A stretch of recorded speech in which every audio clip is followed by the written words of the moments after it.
With all of our discussions to this point on collaboration, innovation, knowledge building, I'm going to introduce a quick module on this idea of social competency and identity construction. These are quite important ideas learn about and know about because of their importance in this idea of knowledge construction and knowledge building within organizations. So psychologists have studied this self identity closely and have theorized that there's the notion of independent, coherent self, us as individuals, is actually an illusion and not what it seems, and that reality as we perceive it is not something that objectively exists, but something that our brains construct from moment to moment, interpreting, summarizing, and substituting information along the way. Self is actually a product of our relationships and interactions with others, and it exists only in our brains. And in that, learning occurs in a social context. We perceive only a part of what we see, the small pieces that are in front of us. Like, what part of the elephant are you touching if you were blindfolded? We become ourselves through our neural connections, which includes thoughts and memories. If there is no context for reality, the brain gives it to us to make sense. Our memories are active. They're not in stone. They're not necessarily reliable. They're always being reinterpreted and reintegrated to fit with the characterizations of who we think we are. They are the spin doctor of our total life experience.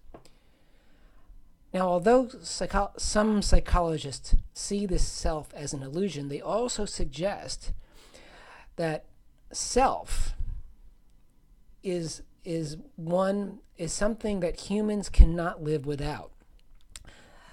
This self emerges during our childhoods, and the architecture of the developing brain enables us to become social animals dependent on each other.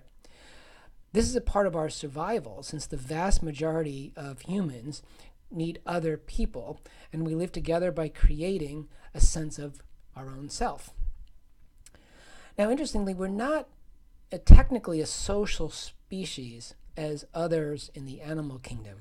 We're more a collection of selves. We're not like ants that, ants don't need to have a staff meeting to figure out what to do. They don't need to go through change management and things. They just do things collectively, instinctively. We're more a collection of individual selves, each trying to figure out, how he or she fits in, which begins in childhood, obviously, and continues throughout our existence. It is well known that people say and do things in cyberspace that they would not ordinarily say or do in the face-to-face world. This is where identity now becomes very interesting, as we move into all of the technology that surrounds us, as we deal either in our personal lives or in our professional lives. So in these interactive cyberspace experiences, people loosen up. They feel more uninhibited and express themselves more openly. Sometimes people share very, very personal things about themselves. They reveal secret emotions and fears and wishes. Sometimes these interactions are benign, maybe even positive. Other times, it can be filled with rude language and harsh criticism, anger, hatred, even threats. And what is behind this? A number of factors, as this has been researched, are the issues around, you don't know me, you can't see me, we are not in real time together, it is a game, there is no authority when we are online, etc., etc., etc., things like that. Those are theories about why we do what we do. And this idea of second life emerges in this cyberspace community of ours, the ability to be someone else. Do people become the second life? Do they change? Do they fall into the same patterns as they do in the first life? Which is the true self, or which should we say is the true illusion? Moving to a different aspect on this, there's a well-developed mathematical theory that explains cooperation as a behavioral trait vital in human evolution.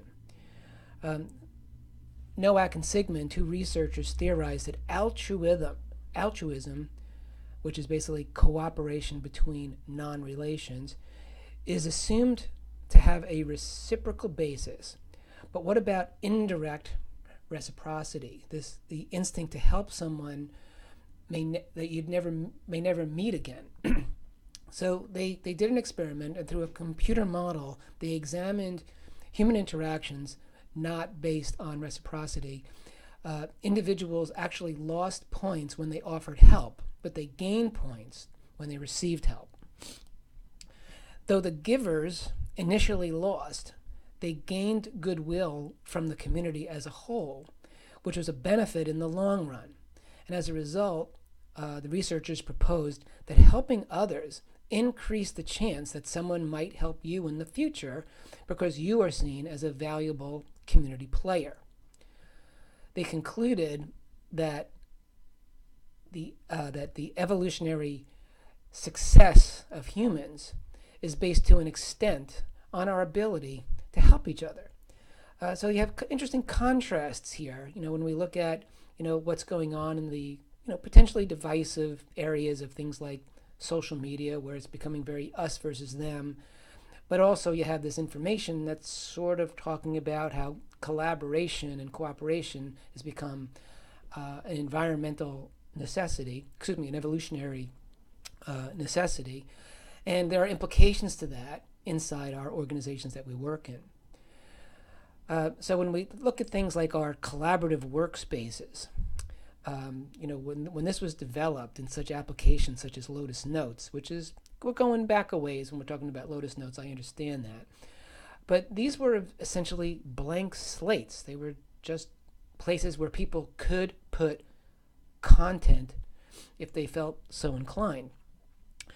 And then we sort of ended up in this what came first scenario. You had users who were told about this great tool called Lotus Notes, and they would go into it and they wouldn't see anything. They didn't see any value in it because there was nothing there. No one contributed yet. However, to get something, people needed to contribute, right? And it was clear that some people, initially very few people, saw this larger responsibility of creating content, but most did not, which is very interesting. So it was a great tool, great collaborative tool, and without certain definitions or criticalities or missions or things like that, people did not naturally contribute, and yet the system could not survive without contribution. So Lotus Notes was a great tool, and tools that have come out after that, great tools. They're outstanding in that it was easy to classify content, it was easily searchable, and it wasn't static. It allowed for flexible, informal communications within organizations. But the problem was that it was internal to organizations. And as collaborative applications evolved, things that we know today, like Twitter and LinkedIn and Facebook, and you kind of can go through what they all are. The contributing audience has clearly widened, but it's become less focused, but still somewhat searchable, through hashtags and what have you. But the content is clearly not managed, which comes with good and bad. It would be difficult to call these collaborative, I think. Is Twitter actually collaborative? It's just people are throwing stuff out there based on their self-illusion or self-identity or whatever it is. They're finding reasons to do it, but are they aligned with some larger mission? I'm not sure. Especially not a mission that aligns, the human world. It's more particular to that individual self. So not really collaborative. So we're learning this world of contribution that may or may not be collaborative, and yet many of our systems that we work with and in our professional lives do require some level of collaboration. So I'm going to leave this module, this introduction, with a couple of questions. First, what is the obligations of individuals to create knowledge? That's an important one. I mean, the Lotus Notes example was interesting. People felt they didn't feel obligated because somebody else didn't put it in there already. So which is or should be the obligations of individuals to create knowledge, and how do we go about motivating, more contribution, as we learned in the study with the mathematical study? Is it possible that we can strongly differentiate tangible from intangible assets, the measurable from the not measurable?